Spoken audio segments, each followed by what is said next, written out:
ভিডিওটা শুরু করার আগে বলে নেই, এই ভিডিওতে আমি 3টা মাস্টার লেভেলের ব্যবসার আইডিয়ার কথা বলবো, যার মধ্যে 2টা ব্যবসা ম্যানুফ্যাকচারিং রিলেটেড আর একটা ব্যবসার কথা বলবো যে ব্যবসার খরচ আরেকজনের, পুঁজি আরেকজনের, কিন্তু মূল লাভের অংশটা আপনার।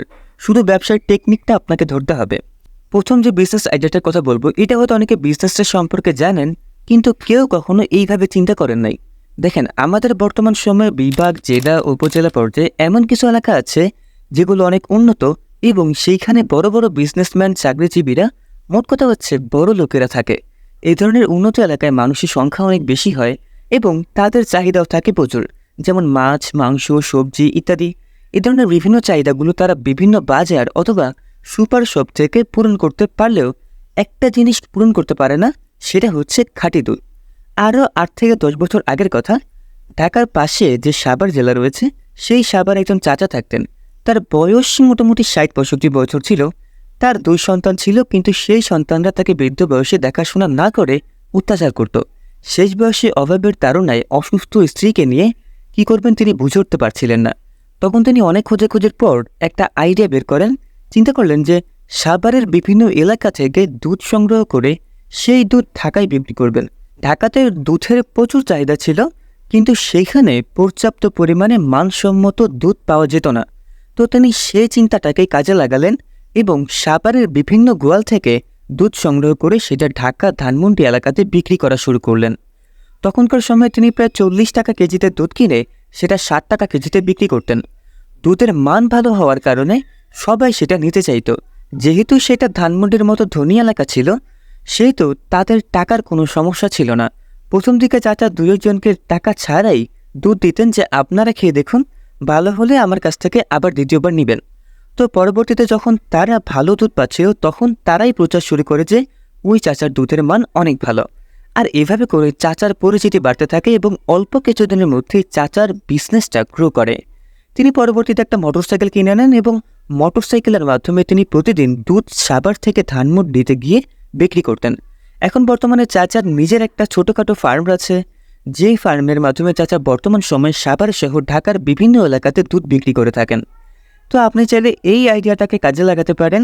নিশ্চয়ই আপনার আশেপাশে অনেক উন্নত এলাকা আছে, অথবা আপনি যে এলাকায় থাকেন সেইটা যদি উন্নত এলাকা হয়, তাহলে দেখবেন যে সেখানে দুধের প্রচুর চাহিদা রয়েছে, কিন্তু পর্যাপ্ত দুধ পাওয়া যাচ্ছে না। তো আপনি চাইলে এর আশেপাশের যে গ্রাম অঞ্চল রয়েছে, সেই অঞ্চলগুলো থেকে দুধ সংগ্রহ করে বিক্রি করতে পারেন।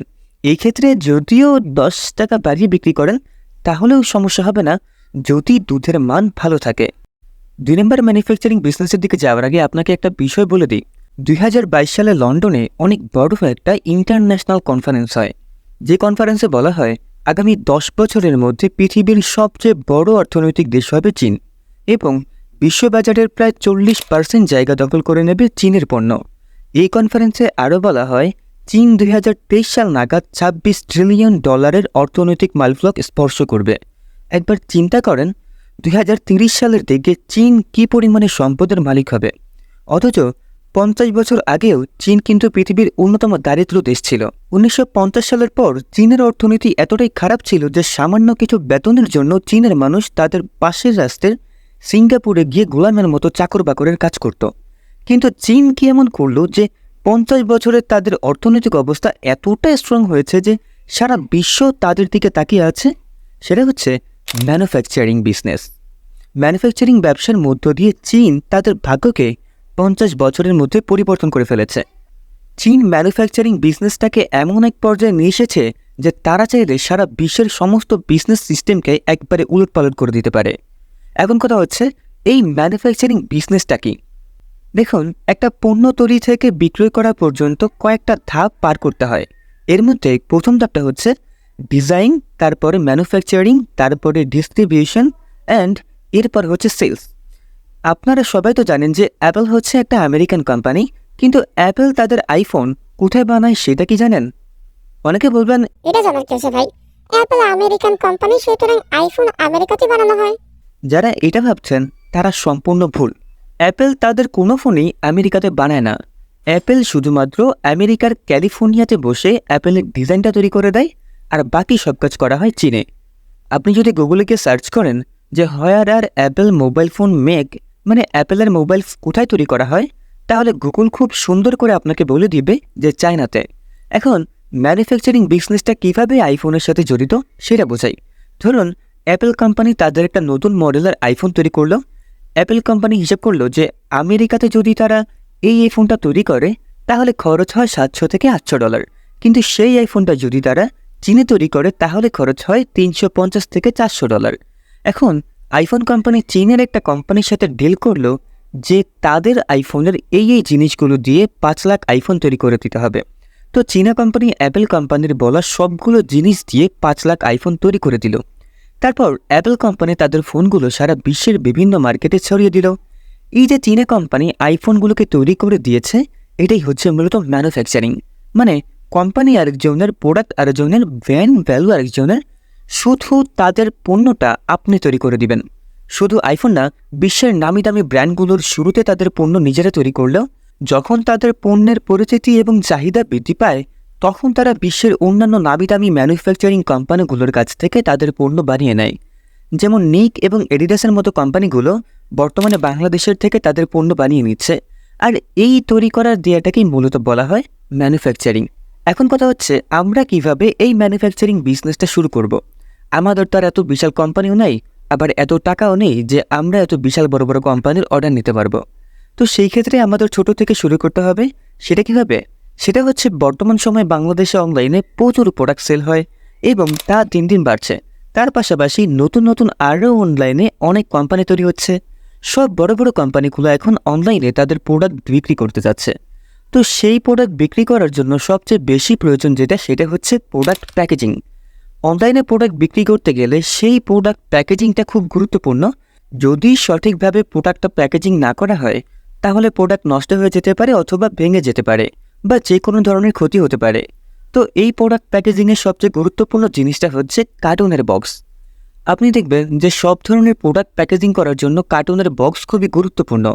আমি একটা বিষয় লক্ষ্য করেছি যে এখনও পর্যন্ত অনলাইন থেকে আমি যতগুলো প্রোডাক্ট কিনেছি সবগুলো প্রোডাক্টেই হয় কার্টুনের বক্সটা ভাঙাচোরা, না হলে কোনো দিক থেকে ছেঁড়া অথবা পুরাতন কোনো কার্টুনের বক্স ব্যবহার করা হয়েছে। এর কারণে হচ্ছে বাংলাদেশে কার্টুনের বক্স খুব অভাব। আপনি দেখবেন যে সহজেই সচরাচর কেউ আপনাকে কার্টুনের বক্স দিতে চাইবে না। এই সেক্টরে চাহিদা আছে প্রচুর কিন্তু উৎপাদন অনেক কম। তা আপনি চাইলে কার্টুনের বক্স তৈরি করে ম্যানুফ্যাকচারিং বিজনেসটা স্টার্ট করতে পারেন। আপনি একটু খেয়াল করলে দেখবেন যে বাংলাদেশের এমন কোনো কোম্পানি নেই যাদের এই ধরনের বক্সগুলোর প্রয়োজন পড়ে না। এই ধরনের বক্সগুলো দিয়ে আপনি 4ভাবে বিজনেস করতে পারবেন। প্রথমত, বড় কোনো কোম্পানির সাথে ডিল করে তাদের প্রয়োজনীয় বক্স বানিয়ে দিবেন। দ্বিতীয়ত, অনলাইনে যেসব কোম্পানিগুলো প্রোডাক্ট সেল করে তাদের সাথে ডিল করে তাদের প্রয়োজনীয় বক্স বানিয়ে দিতে পারবেন। আবার তৃতীয়ত, লোকাল মার্কেটে মানে আপনি যেই এলাকায় থাকেন সেখানে স্থানীয় অনেক ছোট ছোট কোম্পানি আছে যাদের অনেক বক্সের প্রয়োজন হয়। আপনি চাইলে সেই স্থানগুলো মার্কেটে বক্স বানিয়ে বিক্রি করতে পারেন।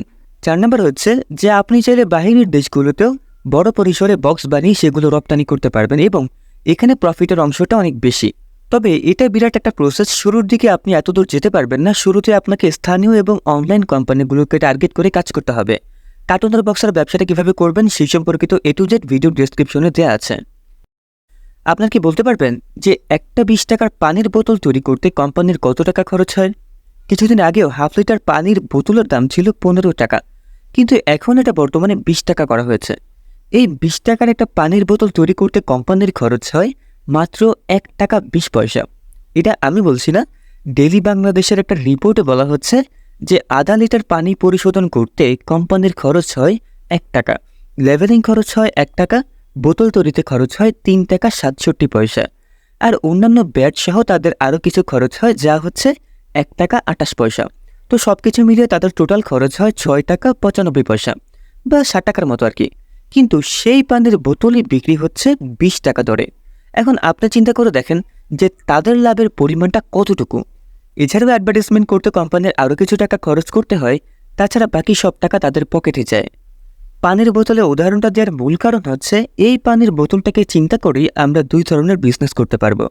প্রথমটা হচ্ছে আপনি চাইলে নিজেই একটা ছোটোখাটো পানির বোতল তৈরি করার কোম্পানি তৈরি করতে পারবেন। আপনার হয়তো খেয়াল করে দেখবেন যে বড় বড় ব্র্যান্ডের পানির বোতল ছাড়াও লোকাল এরিয়াগুলোতে কিছু পানির বোতল পাওয়া যায় যেগুলো মূলত ছোট ছোট কোম্পানি তৈরি করে।